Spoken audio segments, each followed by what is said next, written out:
both elected at the general election in July 2024, the five of us all knew that we had achieved something truly remarkable through starting the process of breaking the two-party system that has strangled and suffocated Britain for so very long.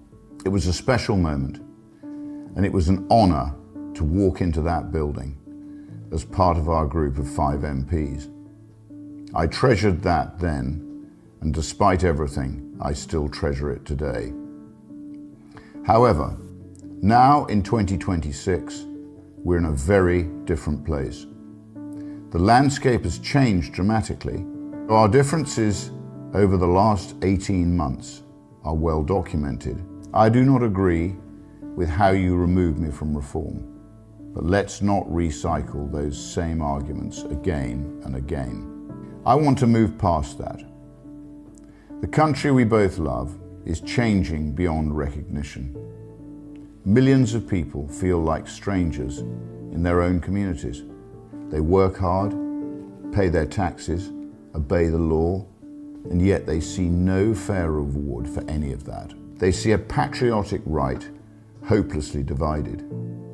They see hard work punished and indolence rewarded. That is why today I'm reaching out to put personalities and our past disagreements aside for the good of the country we all so want to succeed. To ask one simple question: how can we restore Britain?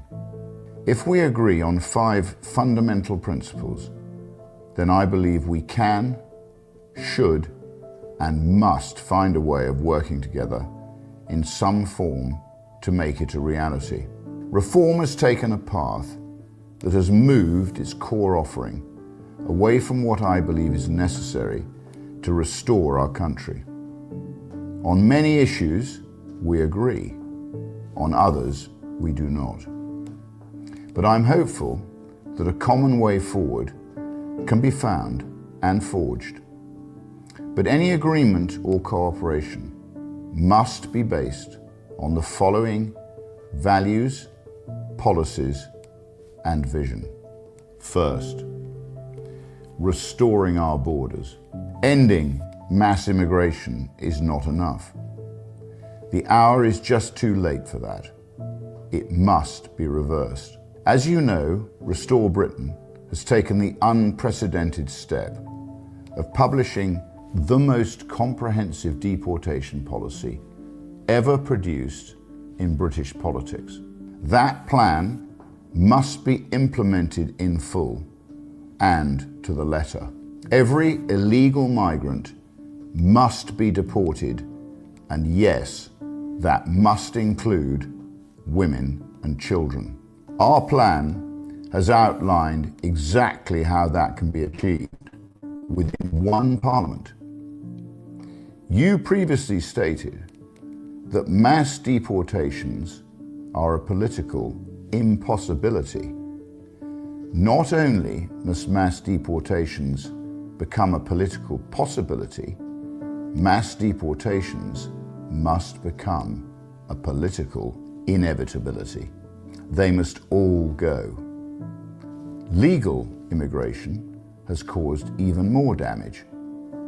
Restore Britain's policy is simple but sound. If a foreign national is living in Britain, yet unable to speak English, refuses to work, lives in social housing, hates our way of life, or even wants to do us harm, they have abused our generosity, are incompatible with our high trust society, and they should be made to return to their own countries. There will be those in reform who do not agree with the robust nature of such measures, but I believe it is entirely necessary. Millions must go. Second, restoring our demographic security. It is projected that white Britons will become a minority by 2063. Nothing demonstrates the demographic vandalism of mass immigration more than that. importing millions of people from third world nations, is changing our population in a way none of us ever wanted or voted to support. It is unacceptable and it cannot be allowed to happen. We must be unafraid to grasp that nettle, however painful the establishment backlash may be. Restore Britain has committed to reversing the Islamification of Britain, and that will not change. The level of influence that Islam is exerting, even now, on our Christian way of life is unacceptable.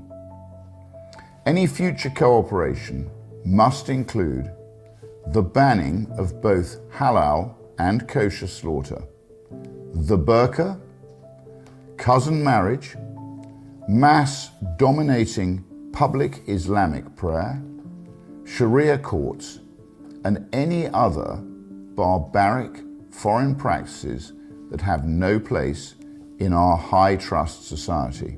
Britain is a Christian country, and we must ensure it remains that way. If we cannot agree on that, then there is simply no way forward. The recommendations from our independent rape gang inquiry must be implemented in full. That includes the deportation of foreign national accomplices who were aware of these heinous crimes and yet failed to act. I know you have publicly disagreed and that this was the source of our previous difference of opinion, but it is a firm red line. If a Pakistani woman knew her husband was repeatedly gang raping a vulnerable white English girl, yet failed to act, she should be sent back to Pakistan. I hope her husband is not so fortunate. And on that, third, a referendum on restoring the death penalty. Axel Rudakabana, Hashim Abedi, Shabir Ahmed. Keeping these monsters alive, and hundreds just like them, achieves nothing. The British people must be given a full, free, and fair referendum on the reintroduction of the death penalty for the most monstrous and undeniable criminals. You have opposed this previously, and that is why letting the British people decide is the right thing to do. I will, in that referendum, without a shadow of a doubt, be voting in favour. Fourth, restoring a self-sufficient Britain. Britain must live within its means. That means controlling spending, cutting welfare costs, and making difficult decisions to bring inflation under control and restore sound public finances. It means a Britain that can power itself, feed itself, defend itself, Restore Britain's uniquely comprehensive policy papers are already addressing these challenges. To fund that, enormous cuts must be made. These choices will not always be popular, but we must be prepared to think in generations, not just election cycles. Governed by what is right for Britain, not for what will simply result in better polling. Difficult, unpopular decisions are now required, not short-term politicking, but long-term, hard planning that will ensure we leave a better Britain to our grandchildren than the one that was handed to us. Fifth, restoring the country's faith in politics. The British people have entirely lost faith in Westminster. That trust will not be restored by recycling the same ministers, advisors, and thinking that created today's problems. Former Conservative ministers who failed our country and our people in so many appalling ways must not be part of any future cabinet. They had their chance and they failed us all. That must not be rewarded with a second opportunity. These principles of restoration will be offered to the British people on the ballot paper at the next general election, with or without your cooperation. My sole aim through Restore Britain is the implementation of a properly considered policy programme that will start the process of desperately needed restoration for our once great country.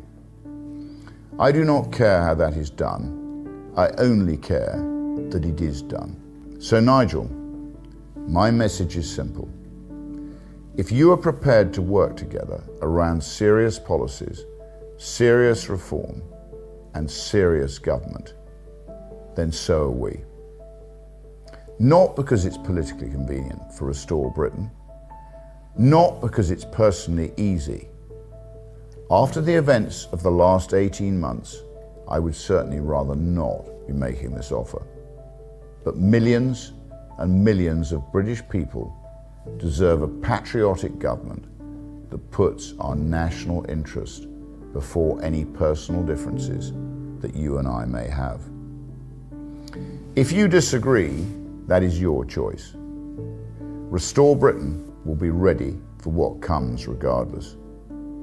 I truly believe there could be sufficient common ground for our two movements to cooperate collectively, destroy the looming left-wing alliance that will finish off what hope remains for this country. We have recently shown how effectively cooperation can work locally on the Norfolk County Council. So why not at national level? In my view, failing to even try because of our own personal difficulties is simply not an option. The British people deserve nothing less than our best and sincere efforts to make it happen. Now is the time to put our differences aside and cooperate for the good of the country that we all love.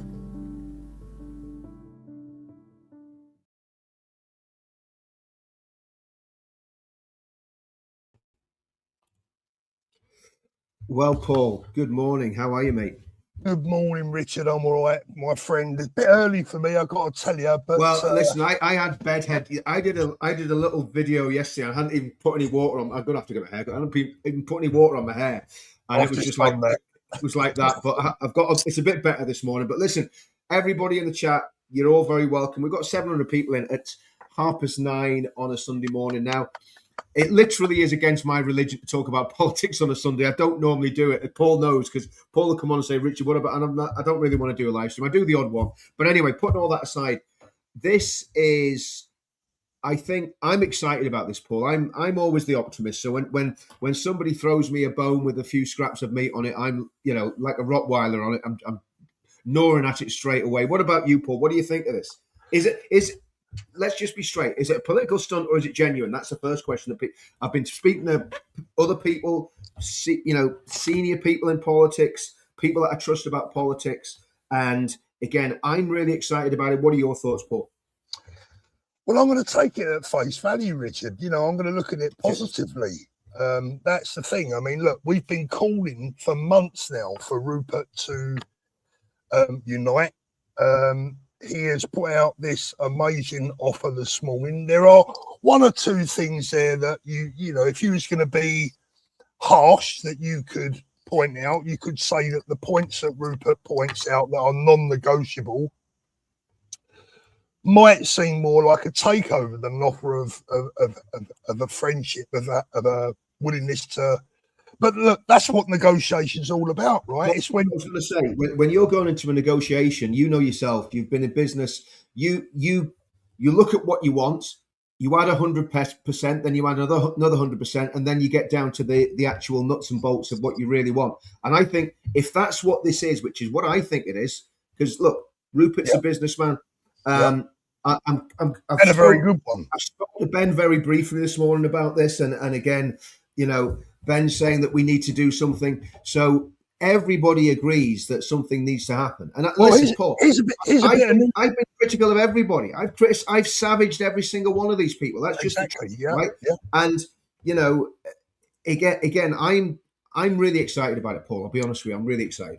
Richard, you know, I mean, look, something is going on. Last night, for the first time in a while, I had an exchange with Tommy. I had an exchange with Ben last night, all within 5 minutes. Yeah. And then this morning. So things are moving. Richard, maybe people have been listening. Maybe people can actually see now that. Paul, you know, I said that this morning to my wife. I said, look, I says they're actually paying attention to what we were saying. And she says, don't you go on your live stream and say that it's because of what you guys have been doing. But I'll be honest with you, Paul. Let's be honest. Okay, we are not the BBC or ITV, but people do actually listen. We know that very prominent people watch your live streams. Some of them even watch mine. And basically, it actually does have an impact. When we're constantly saying you've got to unify, Yeah. that's been our consistent message since Advance left the field. And to be honest with you, see if this works. I don't give two hoots about what's happened with Advance. It's history. It's in the past. Like, let's focus on the future. And if Rupert and Tommy and Ben and Nigel and the people in Reform can get together, tell you, you know, we're in for something special. Well, this is the deal, Richard. Look, we know from conversations that we have outside of YouTube, we know that people in government watch our channel. We know that we know Rupert Lowe, we know Nigel Farage, we know Richard Tice, we know all these people watch our channels, right? We know that for an absolute fact. So look, the bottom line is this, is that if we have played even the smallest role but I think the bottom line is let's not, you know, common sense has prevailed, right? Or should prevail. It doesn't really matter what you and me say. It doesn't really matter. No, that's the point. That's the point. I mean, it's not that it's Paul. We know, we've got our finger on the pulse. We know all of our viewers, right? And if I'm looking weird, I'm looking at the comments here, guys, because I want to get a lot of your comments up in this. We know what our viewers and our supporters want, Paul, and they basically want unity. They want these parties to come together. And you know, I said this to Ben this morning. I said, look, most people, I've disengaged from politics, right?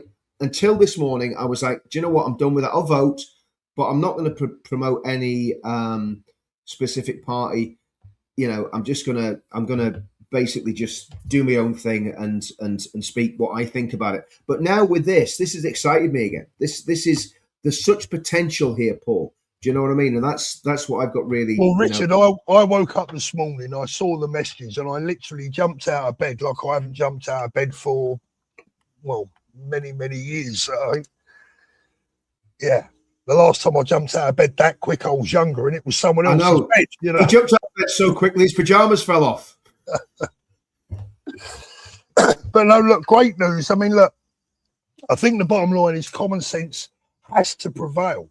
Now, yeah. You know, I'm going to give Nick Tenconi some credit here, because Nick is one of the leaders that saw this very, very early. He was the first of the leaders of any party on the right. Let's put the size of the party to one side. That doesn't really matter. Nick was big enough, man enough, bold enough, and clever enough to see what needs to be done. He recognised it. So credit to Nick Tenconi. I hope that Nick is included on any negotiations. But the bottom line is, after the Manchester mayoral election and after the recent, you know, we had Gorton and Denson, we've had Makerfield, now we've had the Manchester mayoral election. I mean, look, Richard, the writing is on the wall for even Stevie Wonder could see it. Absolutely. And I mean, I think what's happened there, what Rupert has done has really stuck it on Nigel. And I think he's done it in a very magnanimous way. I think he's look, what Rupert has done, he's gone, they're just, everything he said this morning is restore policy, right?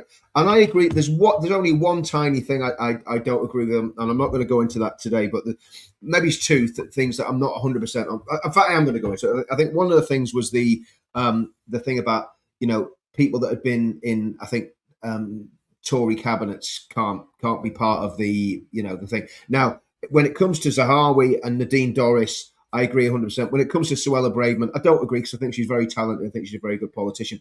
But I understand where he's coming from in that as well, Paul. Because you know, the bottom line is we're sick of reinforcing failure, and really, you know, to a great extent, that reform does look a bit like Tory 2.0. So even that, you know, I'm not 100%, but it doesn't matter what I think. It doesn't matter what you think. What matters now is hard, real politics.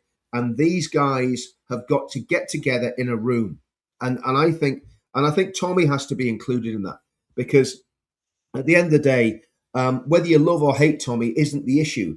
He has a massive constituency of the British working class. He's got Elon's ear, and he is a major player. He's not a politician, but he's a major player on the political scene, and what he says, people listen to, right? So I think these guys, even if it's secretly, I don't give two hoots how they do it, Paul. Get them in a room, bring them together. I would love to see some of those conservative politicians like Claire Coutinho, Katie Lamb, Nick Timothy come across as well to this right-wing coalition, because all of us are on the same page. I said it yesterday. Am I going to say it again? No, I'm not going to say it again. But I mean, say it again, Richard, because I never heard. Well, I've basically got, I've got Muslims moving into my street now, in my street in Northern Ireland, and to me, anyway, that's neither here nor there. But the point is, that would have never have happened 10 years ago, 20 years ago. And, people are seeing it in all their communities. I live in a sleepy little place in Northern Ireland. Goodness knows what it's like being a Christian English person living in Bradford, right? Yeah. Horrendous, Birmingham, and there needs to be a massive shift in this. And Richard, can I say, I have a very, very dear friend, someone that I trust and have known for years. He's a lovely family man. Yeah. He's a serving police officer. Yeah. And I would say that politically he's probably centre left. Yeah. We often have a little bit of back and forth about things, and we don't see eye to eye politically. He messaged me yesterday. He said, Paul, I owe you an apology. I said, why is that? He said, I've just been to Camden Town for the first time in 25 years. He said, the place is a hive of criminality. It stands out like a sore thumb. Yeah. And that's from a serving police. He said, mate, you've been right all along. Totally. And that was nice to hear. But I just want to say that, look, Richard, this is the opportunity, potentially the chance that we've all been waiting for. Yeah. What we've got to do now is encourage. Doesn't matter if you support UKIP, if you support Restore, if you support Reform, if you support any party on the right. What we must do now is encourage our leaders, whoever your leader may be, to participate in this potential coalition, because this coalition is, without a shadow of a doubt, it's not even negotiable. It is our only and last chance. Yeah. And we must do it. And by the way, Richard, there's a few little supers coming in there. If you could highlight them for us, it'd be. Of course, mate. We're on Richard's channel this morning, guys. The other thing that I wanted to say, whilst it's in my mind, the YouTube channel British Stand has been removed from YouTube for what appears to be no good reason. Good morning, Angelina. Thank you, Mandy. British Stand, please, YouTube, reinstate that channel. The guy's done nothing wrong. He's a good I don't understand. Does anybody know why that happened with British Stand? No, Richard, we don't know. But what we do know is, what we do know is that the government have got their eyes all over all of us. This is why, Richard, this is why our channels have been suffering as much as they have been. If it wasn't for our loyal supporter base that bookmarks our channels and keeps an eye on what we're doing, our viewers will be down to, and that's the whole bloody point of what they're doing. Thank you. Absolutely. I mean, listen, I've been my channel's been strangled for years. I'm going to be honest with you. This is going to sound very arrogant, but I see some of the channels out there and some of the content that's getting put out there. They haven't got half the nous that me and you have got, Paul. They haven't got the wit, repartee, and good looks that we've got, and they're basically smashing it. And I'm just going, what is it about these people? But anyway, we'll not go into that. That's not what today's about. This is I think this is really, really important that we really take this at face value. And I'm gonna say why I think we should take this at face value, Paul. There's one phrase in this that I think sums it up, right? And it's this. Well, I'll read a little bit out of the transcript. This is what he says: millions of people feel like strangers in their own communities. They work hard, pay their taxes, obey the law, and yet they see no fair reward for any of that. And this is the key, Paul. This is the key, right? This one phrase here. They see a patriotic right hopelessly divided.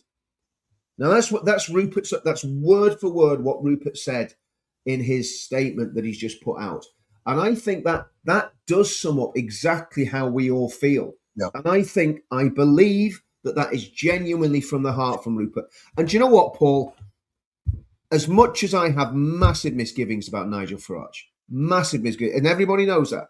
And it's not a personal attack against his personality. It's what I've seen down through the years, the way that he's spoken about our people, right? About basically our movement, right? Since 2018. He's been getting it wrong since then about our movement. And that has to be addressed as well to me, Paul. Yes, the policy points are all right, but that lot being excluded from the political process is absolutely effing disgusting. It's insane. It's insanity, Richard. Insanity. It's not just insanity. It's there's something very, very badly wrong there. But look, let's put all that aside and let's say, I think that's one of the things. Whoever's if there's a negotiation, if Ben's involved, if Rupert's involved, Tommy to me has to be involved to represent us, right? So if that meeting happens, right, that has to be addressed. That BS about not letting that lot be involved in the political process, right? That has to be addressed massively. I think the thing is as well, Richard, I think Nigel Farage is under immense pressure at the moment. He's got this investigation going on over the £5 million. I'm not sure. Let me even say, Paul, something very controversial here. Maybe it's time for Nigel to stand down. Richard, I was just going to say, you took the words out of my mouth. I think Nigel has done some amazing work over the years. I do believe in my heart, that he is a patriot. I do believe. Oh, I do. But there's a lot about Nigel I really like. So I'm not. This isn't the day for attacking anybody, Paul. Right? It's a day for celebrating what's been said and saying, do you know what? I'll listen to this, Paul. This is great. He's paid a fiver for it, right? So we'll let him have his say, right? The Civnats disgust me. You and Richard are the problem. You're okay with foreigners replacing the natives, mate. Thanks for the fiver. You can keep wasting your money like that. I don't know whether you're giving it to Paul or giving it to me. I don't really care, right? Can I want to answer that. Go for it, Paul. I want to answer that. Anglo-Saxon, mate. Listen. You can call us what you like. You can call us a Civnat, a Divnat, an Fnat, a Pratnat for all I care. It doesn't really matter. The bottom line is we are not okay with foreigners replacing the natives. We are absolutely not okay with that. I don't know where you get that idea from. I tell you what I am against, and I don't speak for Richard now, I speak for myself. I tell you what I am against, Anglo-Saxon, is that I'm against some wonderful people that weren't given the grace of God and the benefit of being born a white British indigenous person. There are some wonderful people like my friend Craig, who takes care of me like a brother, who happens to be half black. I'm not sending those people home, Anglo-Saxon. I'm not sending Mr. Patel at the corner shop who works from 6 a.m. till midnight, who's got 2 lovely daughters who go to school, right? They pay their taxes. We don't want to see these people rounded up like it's 1939 in Germany and shipped off out of the country against their will. What we do want to do is we want to get rid of the illegals. We want to get rid of the illegal criminals. We want to get rid of the invaders. We want to get rid of the people that come to our country and hate our culture, not those that take part in it. And let's be honest, Paul, right? Let's address this once and for all and put this to bed, okay? Because in Rupert's statement, he said that demographic change is unacceptable, that the white British cannot be replaced by 2063. I agree with him 100%. 100%. So what does that make? What does that make me? You see, you're using silly labels, Anglo-Saxon. We're giving you the time of day because you've had the decency to come on and actually, pay for your position to be heard, and we're giving you a hearing. Civnat and FNAT means nothing.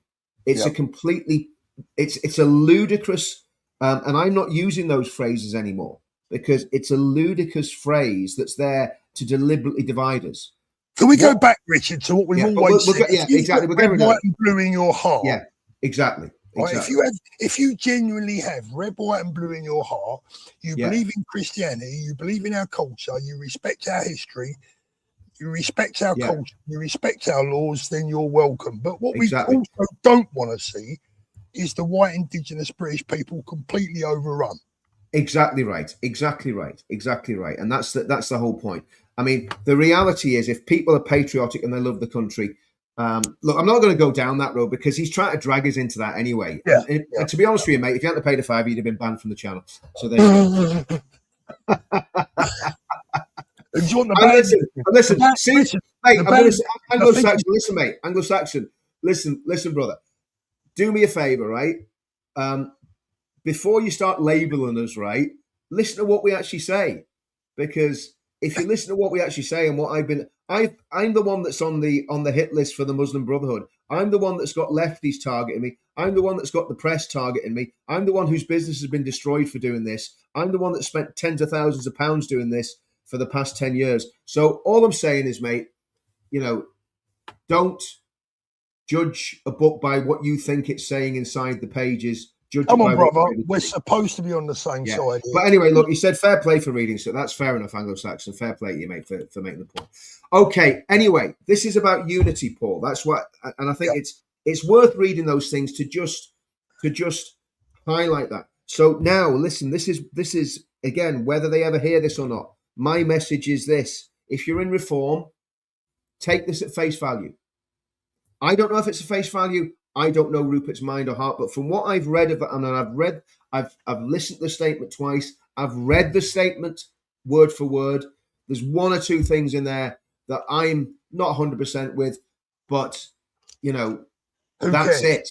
Yeah. That's it. It's nothing. It's like at the end of the day, these are negotiation points that I'm sure if this is a genuine move by Rupert, and all Nigel's got to say is, okay, Rupert, let's get down in a room and talk about this.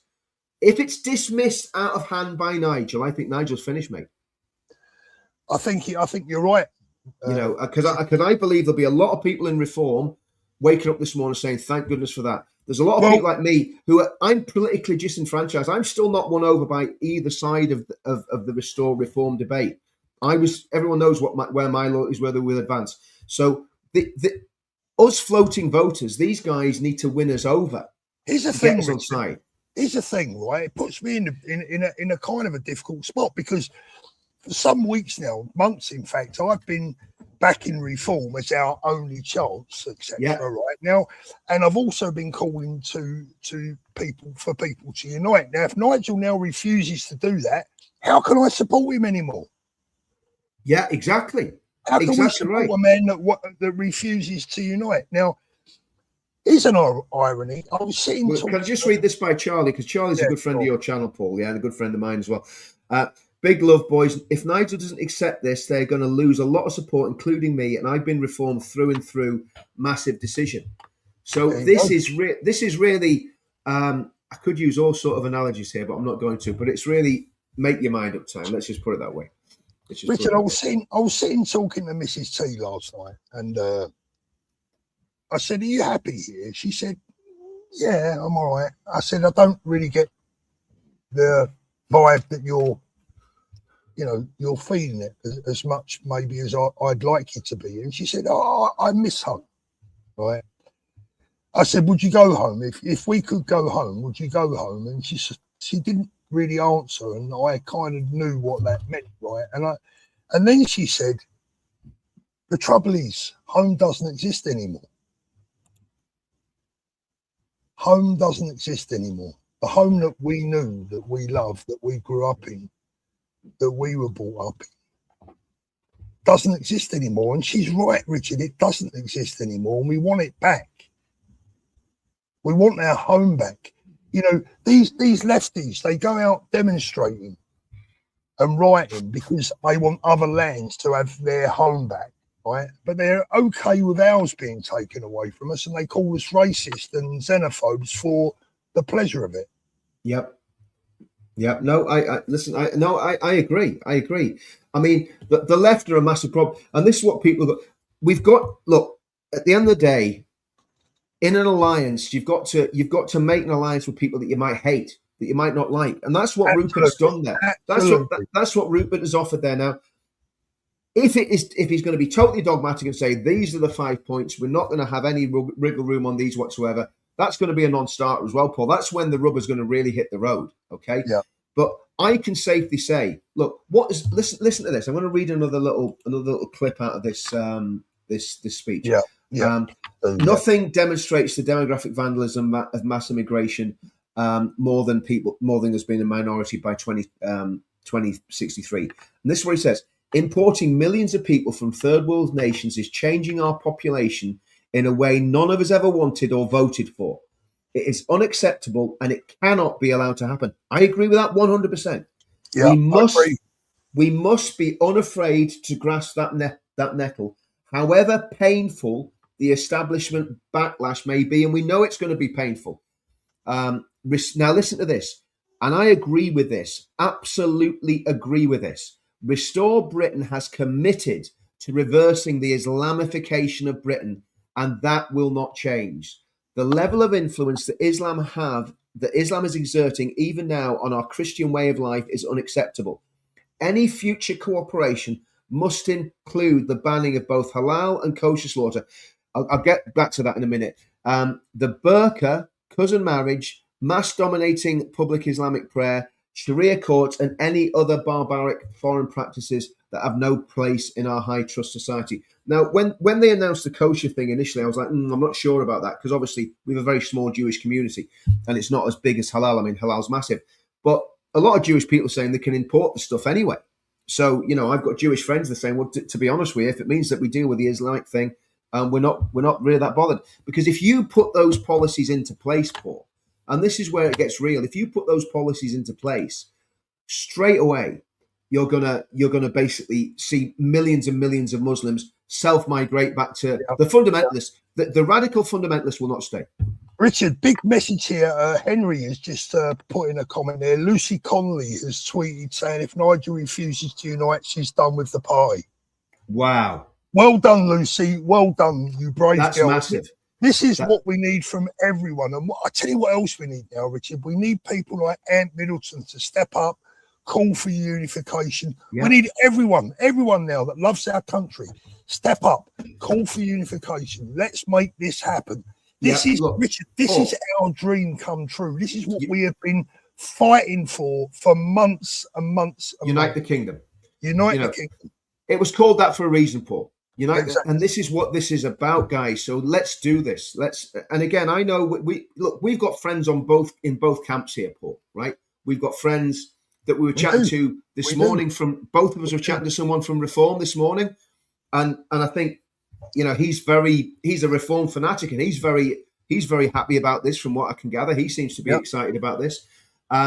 So it's going to be interesting to see what some of our other Reform people say, but love to know what Howard Cox has got to say about this. This has actually breathed life into something that was, I was so down about the rate of politics, mate. I was close. Richard, I was close to calling it a day. Couple of weeks. I know you were. I know. But I taught you to stay. I taught you to keep it going, Paul. Well, you can't walk away from something that you're so passionate about. But Richard, when the only obvious answer is staring you so bleeding obviously right in front of the face and people won't listen, it does your freaking head in. Now, I'm just wondering who has got into Rupert's head over the last few days to make him come up with this announcement. I don't know. Well, I wonder, is it Elon Musk? Well, it's gone through my mind. And the bottom line is we can't underestimate the influence that Elon has over British politics. And Elon's not stupid, and I think he now realizes, probably because of your video, Paul. This will just trigger a whole lot of people. Richard, you don't have to give me the credit, but you're more than welcome to. I'm only kidding. Who knows? But look, now, I mean, the bottom line is it's a joint effort. Everybody's, so yeah. I mean, we need to. Some Tories in the comments. Look, here's the thing. Listen, guys, the Tory party probably need to be involved in this too. As much as I hate to say it, mate, Nick, listen, brother. The nation is full of drips. What we got to do is we got to turn those drips into a tap that turns on. Right? Richard only reads out what those that agree with him. I thought this was Paul's show. There you go, Phil. I've read out your message, mate. Phil, listen, if you saw how many comments were coming in, the thing is, me and Paul are in total agreement, Phil. So there you go, mate. Thanks for the comment. Bless you, brother. By the way, Phil, I think Villa are going to do well again this season. Taxi driver Islam must be stopped. Richard, look, listen. The bottom line is, for once, we've woken up to some bloody good news, right? Yeah. But it's down to all of us now, and I would say particularly members of Reform, to put pressure on their leaders, on their regional organisers, to push this message of unification. And going back to what you said a minute ago, Richard, I just want to ask you a question, because I was looking before we came online. Let me just see if I can find the... here we go, right? So if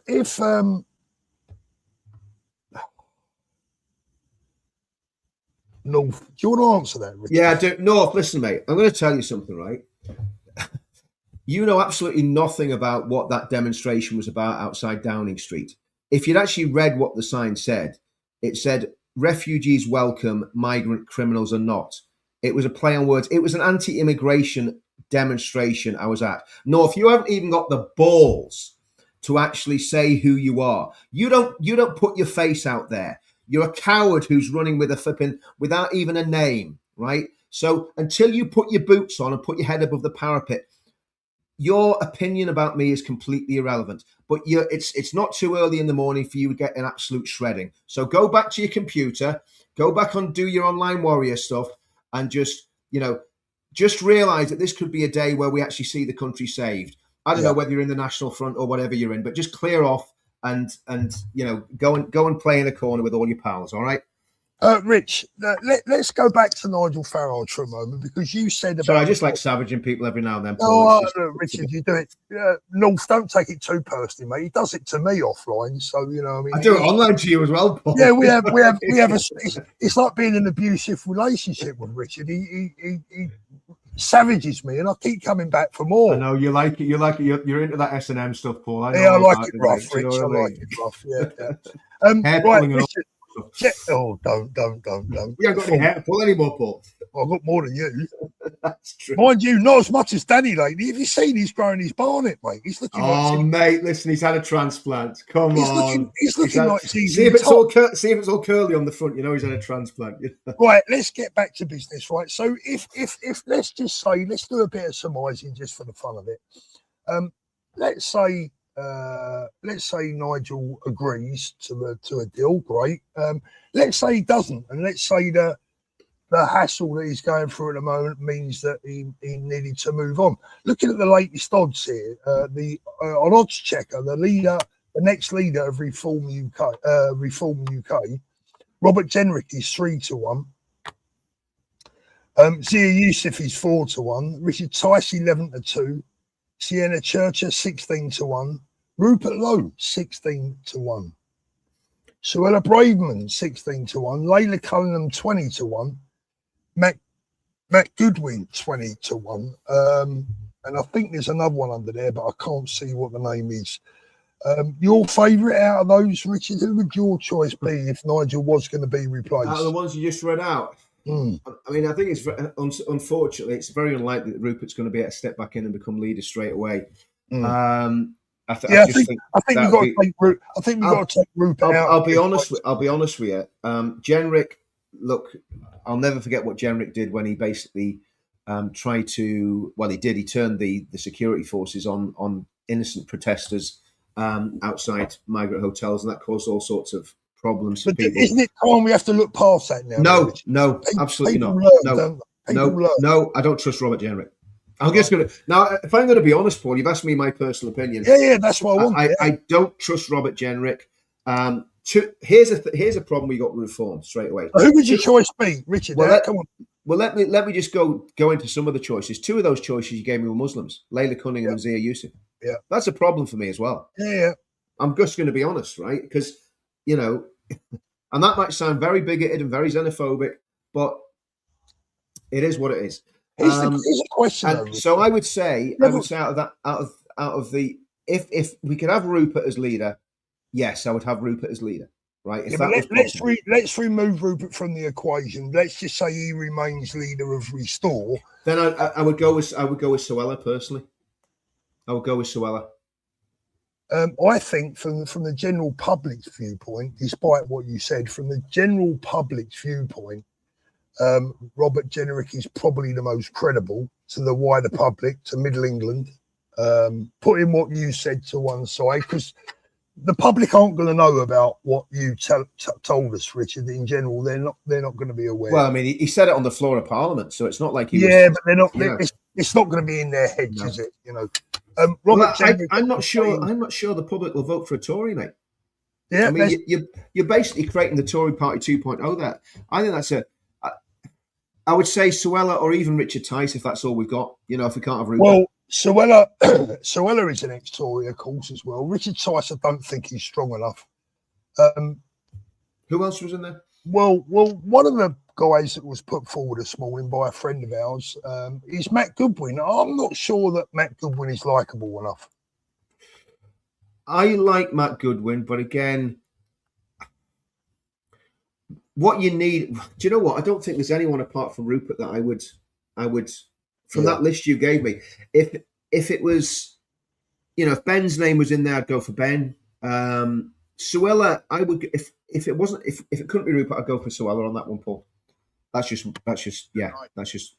Yeah, I like Suella massively myself. I know a lot of people will may disagree with that for whatever reason, but I'm a big fan of Suella's myself. I think she's a very genuine individual. What's going on in the chat, Richard? Anything? Yeah, I mean, I think most people are being very, very positive about it. If we do not unite as Christians, our Europe will suffer another 5-year Islamic Caliphate. Absolutely agree with that. People have got to understand that that's how the Caliphate managed to establish itself, and that's how they managed to actually defeat the Crusaders. Well, not defeat the Crusaders, but push the Crusaders back because of the split in the Christian Church in the Middle Ages. So, I mean, that's what we're looking at. Do not corner Farage. He likes making his own decisions. Won't like being pushed. I agree that he won't. But do you know what? Suck it up, Nigel. Yeah. It's as simple. Suck it up and get in a room. This is the bottom line, Richard. There's one bottom line here. It's time for the real men of England, the real men of the United Kingdom now, to step up, to save our country, to do the right thing. And anyone that doesn't do the right thing is no friend of ours. That's the bottom line. And this is why we've been critical of Rupert in the past, because, splitting the right-wing vote, the patriotic vote, was never a good idea. But now the plan could potentially come together and things could work out. Could we see in the chat there? Can you, because there are some things that are split, can you put in the chat happy or unhappy? Are you happy about this morning's announcement and the potential for a coming together, or are you unhappy? Are you not happy that this could potentially happen? Let's have a little vote, a little look in the chat. Happy or unhappy? I just put happy or unhappy about unity. Yeah, there you go. I mean, most people. There we go. Loads of happy. Straight away, happy. No one said they're unhappy. Pensive. Someone's saying they're pensive. There's always one in there. There's always one, the bladderator. David says, Paul and Richard, you need to do another live tonight. I think we need to commit to that tonight, Richard. Another live, I think. this evening. Well, we'll see. We'll see how the day goes. This, you know what I mean? This time, I promise I'll have clothes on. And by the way, I know it's a bit early in the morning. I am actually wearing some shorts. I'm not sitting. He's not. He's not. What he doesn't realise is his webcam slipped down. It was absolutely dreadful. No, I'd show you me shorts, Richard, but I don't want to get the girls excited. You know what it's like. And some of the boys, you never know. It's a free world, right? Oh, dear. Paul, we can always count on you to lower the tone, can't we? You know what I mean? But you got to be, Richard, you got to have a bit of a joke here and there, haven't you? We've got to have a bit of banter. Well, that's what we always try and do, mate. I think some people don't realise that we, a lot of the time we're just having a bit of fun with people and just. How else could I cope with Richard the Garden Gnome for all these? God, no. Never been called that before, mate. All you need is a fishing rod. Do you know what? If I woke up in the morning one day and you were sitting outside my front door with a fishing rod, I probably wouldn't look twice, mate. The bottom line is you're 20 miles from the sea, mate. So that would show a serious mental health crisis on my part, mate. You know what I mean? Oh, now, if I'm sitting outside the house with a shotgun, then you're in real trouble, Paul. Then I'll be worried. Yeah. Okay, guys. Well, listen, that's some positive news. I think most people in the chat are happy, and what's that looking like, Richard? It's looking happy. Everybody's happy. Is there any unhappies amongst it? Not really. Can you not see the chat on your phone, though? Well, I'm on my laptop, Richard. Oh, I'm on my laptop. I haven't got YouTube up. Yeah. Okay. Well, no, everybody seems to be happy. Guys, we're going to go, and we may do one later on. It depends on what happens today. There's a lot going on, but let's wait and see what happens. And I think it's great. I think it's great news, and let's just hope they manage to do it, Paul. Let's hope it's not another false dawn, you know. I just took a bit of a sigh of relief because, Richard, we're getting desperate, right? We're both getting to the point where we were getting desperate. I think that probably has been obvious and reflective in some of the videos. Certainly, I've been, mate. You're a bit more. I think I sometimes wear my heart on my sleeve a bit too much, and I give too much away. Let's have a look. Paul's like the ugly pole dancer. We could put him to get dressed. There you go, guys. There you go. I love that. Let's get those super chats coming. It's a £20 super chat for every sock he puts on. Right? I'll put the stripper music on, and I'm putting clothes on instead of taking them off. Nice one, Anthony. I love that, mate. I tell you what, I got to tell you, mate. If anyone says it's not, I don't know. What's the weather like back at home at the moment? It's beautiful. It's nice. It's great. Even in Northern Ireland, it's sunny, you know. Mate, I tell you what, it's been so humid here, right, that you start leaking just sitting down. You know what I mean? Paul, do you know what? Like I said to you the other day, come to Northern Ireland. It's like Tenerife with petrol bombs, mate. It's lovely. Yeah, I can't wait. Right. Okay, guys. Thanks for. I mean, that was, we had 2,000 people there. This time in the morning. Crazy. 2,000 people on a Sunday morning. Million. Absolutely great. Okay, guys. We might see you later on. Depends if Paul talks me into it. And it's good news for once. See you soon, guys.